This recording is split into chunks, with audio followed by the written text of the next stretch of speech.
Les Miserables, Chapter 8, Meeting Marius.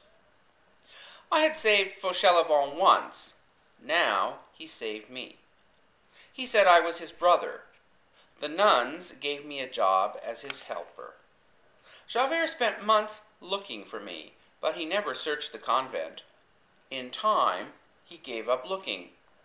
Cosette joined the convent school and lived with the other girls. I visited her each day. We spent many peaceful years together this way. I would have been happy if Cosette had wanted to become a nun. I was safe in the convent and could live out my life in peace behind its walls. But Cosette needed to see the outside world. When she finished school, we moved back into the city. I bought a house near a public garden. Every day we walked along the same path. Every day we sat on the same bench. One day I noticed a young man in the garden. He was handsome, with black hair. His clothes were shabby. I guessed he was a student. From then on, he was always in the garden when we were. We passed one another each day, but never spoke.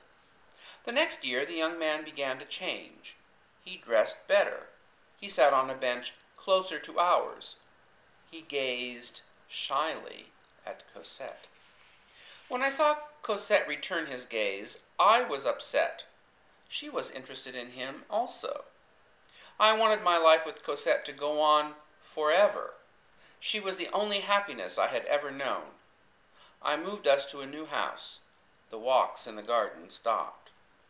Cosette never said a word about the move. She missed our walks, and I knew she missed the young man. There was a kind of sadness in her now.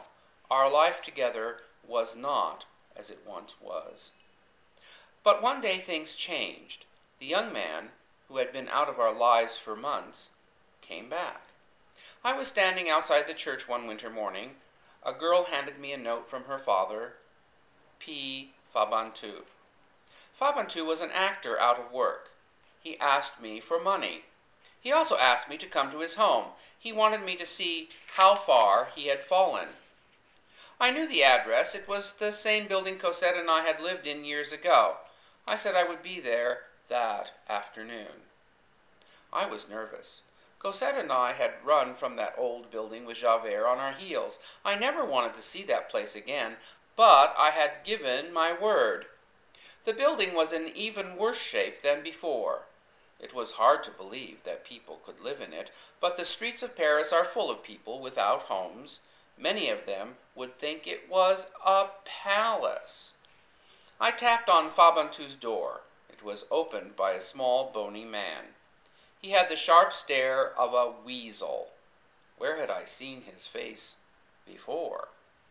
"Please come in, my dear sir," he said, bowing low. "Please enter with your charming young lady." Cosette and I entered.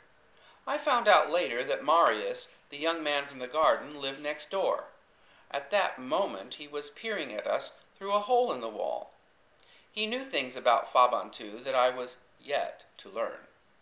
No doubt Marius was shocked to see us, but here we were, the old gentleman and the girl he lost months ago. There she was, before his eyes.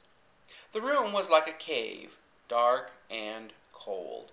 A window was broken, and an icy breeze blew in. There was no fire in the fireplace.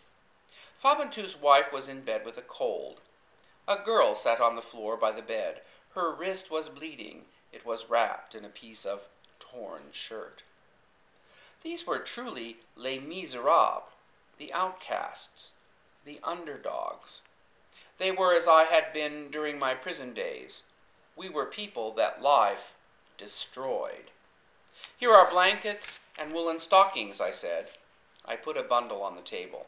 Fabantou asked me how he had signed his letter. "It was signed Fabantou, the dramatic artist," I replied.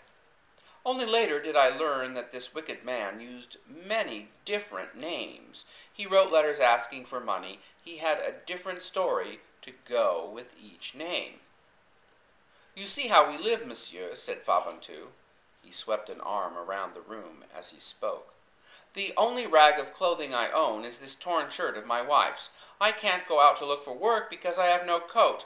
I owe a whole year's rent, 60 francs, and it's due tomorrow." I pulled off my brown overcoat and I laid it across the back of a broken chair. I gave him 5 francs. "That's all the money I have on me," I said, "but I will be back at 6 with 60 francs for your rent." Cosette and I left. We did not know that Marius ran after us. Our buggy had taken off before he reached the street. Marius didn't have money for a buggy. He stood in the street and watched the girl he loved get away once more. And Fabantou? I didn't know it then. Fabantou was setting a trap for me. I would walk freely into that trap, but barely escape with my life.